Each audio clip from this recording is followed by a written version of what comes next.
छत्तीसगढ़ में एक नोटिफिकेशन बहुत तेजी से वायरल हुआ है आज शाम, और वो नोटिफिकेशन है शिक्षक भर्ती को लेकर के।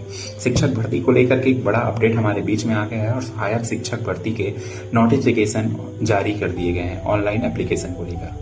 तो आप सभी को इसके लिए बहुत बहुत शुभकामनाएं, और हमें अपनी तैयारी बहुत ही सुंदर ढंग से करनी है।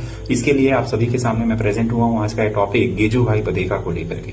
गिजुभाई बधेका, जिन्हें भारत में मूंछों वाली मां के नाम से जाना जाता है, जो इन्हें बच्चे से स्नेह प्रेम इस तरह से रखते हैं कि भारत में इन्हें मूंछों वाली मां के नाम से जानते हैं।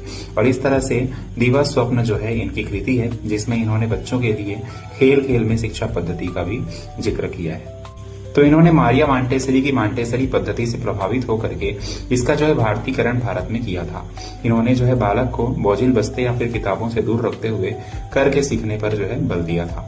तो इस तरह के वीडियो के लिए आप चैनल को सब्सक्राइब करें, वीडियो को लाइक करें, शेयर करें। Thank you so much.